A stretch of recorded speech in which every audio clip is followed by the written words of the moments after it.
Buenas tardes. Hola, hola, ¿cómo están? Buenas tardes. ¿Están todos para ver? Hola, buenas Creo. tardes. Buenas tardes, Tardes. profe.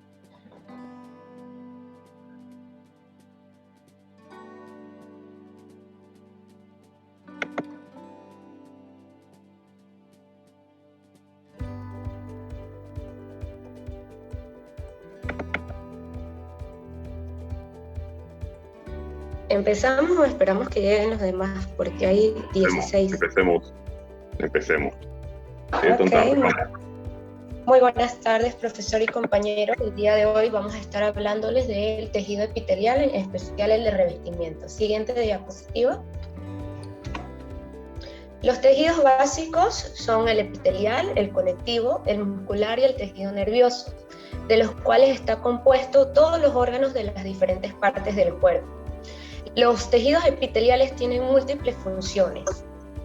Dentro de ellas está la protección de los tejidos subyacentes del cuerpo de agresiones y de lesiones, el transporte transcelular de moléculas a través de las capas epiteliales, la secreción de moco, hormonas, enzimas, entre otros, de diversas glándulas. Siguiente diapositiva.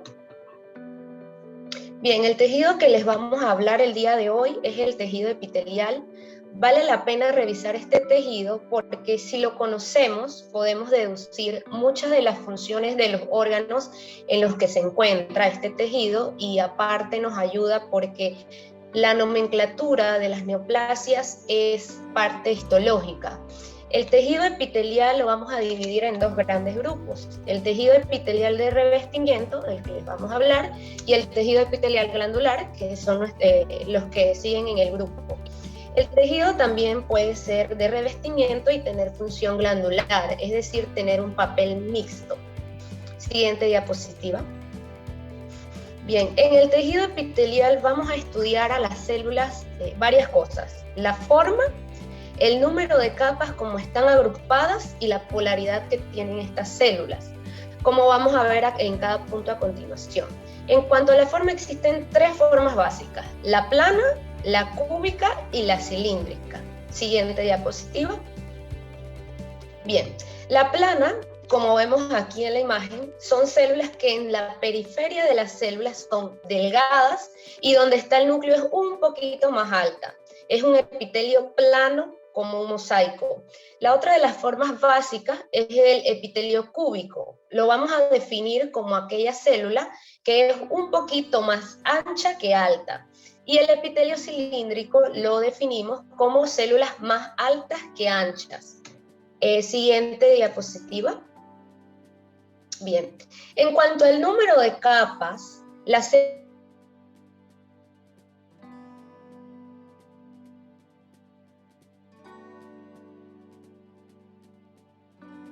o puede estar dispuesta en más de una capa y le decimos estratificado.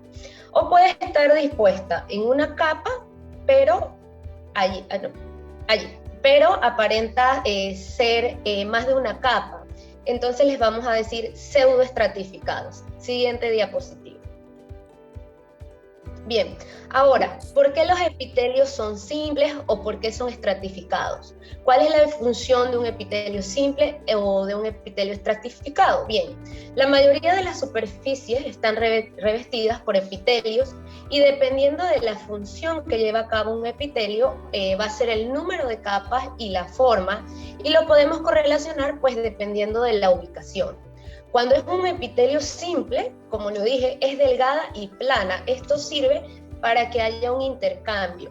Los epitelios estratificados se encuentran en superficies del cuerpo que van a estar expuestas al medio, a la fricción, a los microorganismos, y sirven para protegernos del mismo medio ambiente y todo lo que se encuentre como agente físico. Entonces, epitelios estratificados, ¿dónde los vamos a encontrar? En la piel, en la vagina, en la parte externa del cérvix uterino, en el esófago, en la faringe. Siguiente diapositiva.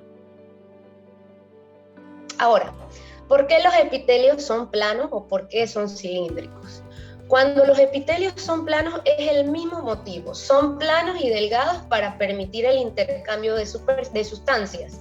¿Y por qué son cilíndricos o cúbicos? Bueno, generalmente son cilíndricos o cúbicos con un citoplasma mucho más amplio porque son epitelios glandulares que producen alguna hormona, que produce moco, que produce ácido, entre otras sustancias. Entonces necesita un citoplasma para poder tener todos los organelos, como el aparato de Golgi, que va a producir alguna sustancia que se necesita en esa parte del cuerpo. Siguiente diapositiva. Ok, entonces, entre otras cosas, pues, que le estudiamos a las células epiteliales, pues, es la polaridad.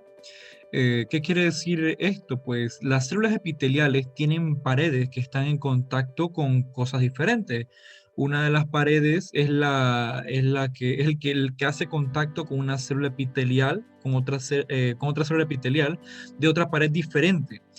Es la que hace contacto con la pared apical, con la luz, y otra diferente es la que hace contacto con algo que se llama la membrana basal. Las células epiteliales están separadas del tejido conectivo que se encuentra en el medio de la membrana basal. Entonces, el tejido conectivo está en los vasos sanguíneos, los tejidos epiteliales, y estos no tienen vasos sanguíneos. Ellos se nutren a través de la membrana basal de los vasos sanguíneos que están en el tejido conectivo. Este tejido generalmente se le dice estroma, que es lo que le va a dar el sostén a los órganos.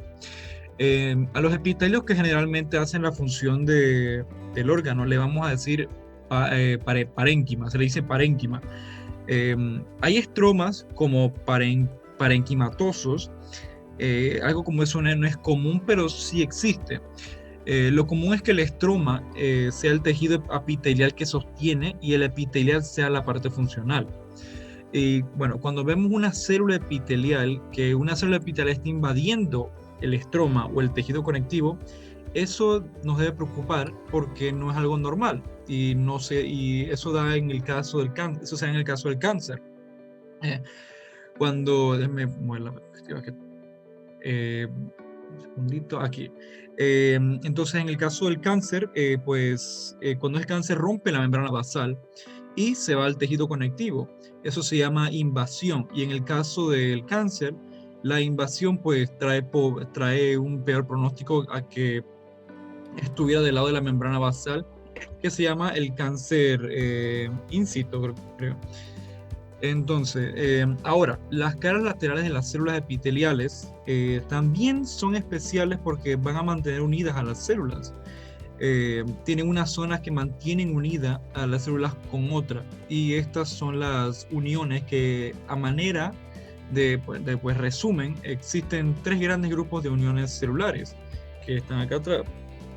Las uniones excluyentes, que son las más fuertes, que mantienen unidas a las células epiteliales en la cara lateral, pero hacia la pared superior, no permiten lo que es la difusión de estos líquidos. Funcionan como más o menos como barreras. También se les llama uniones estrechas a esta. Otro grupo de las uniones adherentes que proporciona estabilidad mecánica a los epitelios, permiten que las células se reconozcan unas con otras. Estas se encuentran en la cara basal. Y por último, existen lo que son las uniones comunicantes, como los nexos, que permiten la comunicación entre célula y otra célula. Y esto permite a que estas coordinen, se coordinen y se puede mantener una homeostasis celular.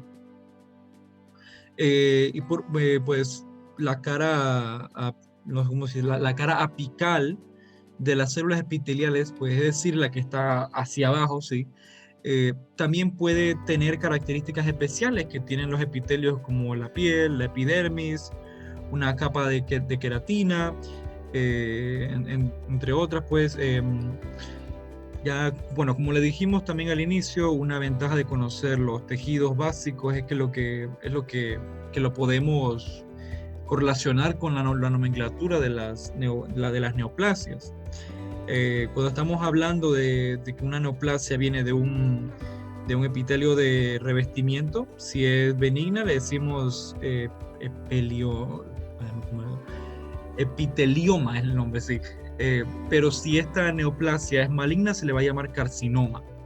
Pero si la neoplasia viene de un epitelio glandular, sí es benigna, se llama adenoma. Y bueno, como dije, es maligna, se llama adenocarcinoma. Sí. Gracias.